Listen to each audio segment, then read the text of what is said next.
Assalamualaikum warahmatullahi wabarakatuh, teman-teman semuanya.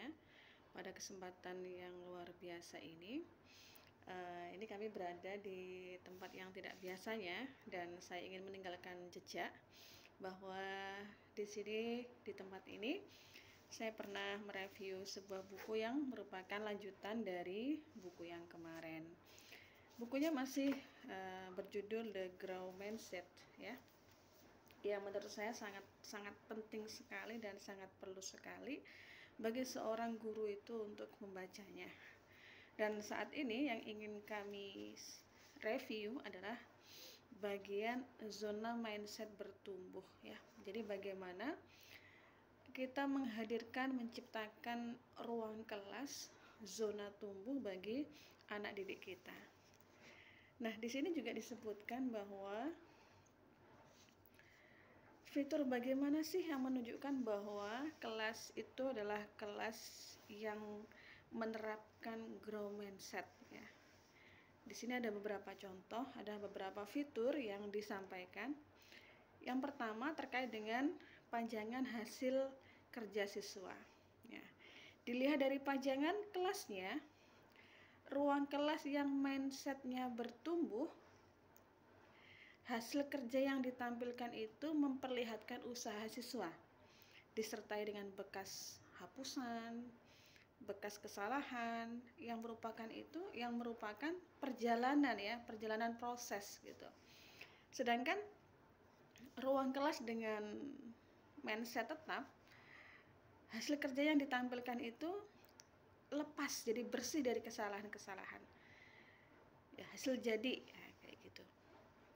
Nah, itu bedanya, ya, fitur ruang kelas yang bertumbuh dengan fitur ruang kelas yang mindset tetap. Jadi ketika di ruang kelas yang bertumbuh, kita akan melihat ada perjalanan mereka, perjalanan anak-anak kita, bagaimana menemukan sebuah konsep, ya, diawali dari kesalahan-kesalahan mungkin, dan itu terlihat di situ, ada bekasnya. Beda dengan fitur pajangan ruang kelas yang mindset tetap. Nah, yang kedua tentang peraturan kelas. Nah, pada peraturan kelas, ruang kelas yang mindset bertumbuh itu berupa panduan disiplin positif, ya, kelas positif. Jadi budaya-budaya positif yang dituliskan, yang menjadi kesepakatan bersama, ya. Jadi disiplin positif. Nilai-nilai positif apa yang kita ingin ada di kelas kita, itu mindset bertumbuh. Sedangkan di mindset yang tetap, daftar panjang yang berisi larangan-larangan yang tidak boleh. Nah, itu merupakan tata aturan atau tata tertib di kelas yang mindsetnya masih tetap. Nah, ini juga sangat ada kaitannya dengan saat ini yang merupakan Merdeka Belajar, bagaimana kita mengajarkan disiplin positif kepada anak-anak kita, kepada peserta didik, ya, dengan membangun kesepakatan kelas bersama. Yang ketiga, tentang pengaturan perabot. Nah, di ruang kelas yang mindsetnya bertumbuh, para murid itu ditempatkan dalam beberapa kelompok kerja bareng, jadi berkelompok-kelompok mereka sesuai dengan bidang mereka masing-masing, mungkin sesuai dengan pengalaman masing-masing, mungkin, ya, sesuai dengan yang membuat mereka itu potensinya semakin berkembang, ya. Itu di mindset bertumbuh. Nah, di mindset tetap, nah, ini yang mungkin masih seperti kita yang dulu, ya. Di mindset yang tetap, pengaturan meja, pengaturan perabot itu meja itu masih menghadap lurus ke depan, ya.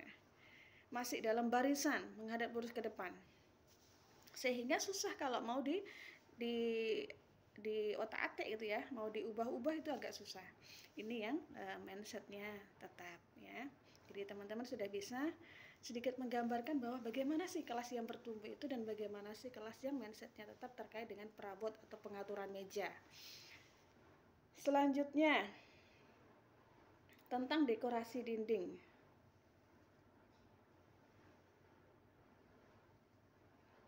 ruang kelas yang mindsetnya bertumbuh,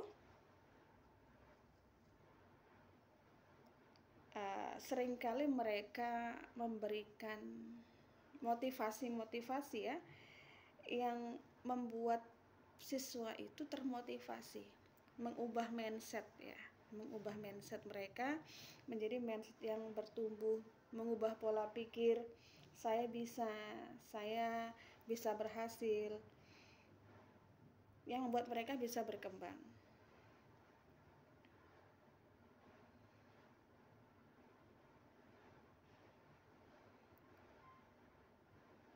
Nah, beda dengan ruang kelas yang mindsetnya tetap ya. Jadi sebagai seorang guru dan sebagai seorang siswa juga, mari kita setelah mengetahui perbedaan antara mindset bertumbuh dan mindset yang tetap, mari kita berusaha menjadikan zona belajar kita, menjadikan ruang kelas kita ruang kelas yang mencerminkan bahwa di situ merupakan orang-orang yang memiliki mindset bertumbuh, karena dengan seperti itu potensi yang kita miliki, potensi yang peserta didik miliki itu akan melesat dengan sangat lajunya gitu ya. Mari kita bersama-sama terus belajar, terus memperbaiki pola pikir kita, memperbaiki mindset kita. Karena apa? Karena keberhasilan seorang guru adalah ketika kita bisa menjadikan murid kita lebih berhasil daripada kita. Terima kasih. Assalamualaikum warahmatullahi wabarakatuh.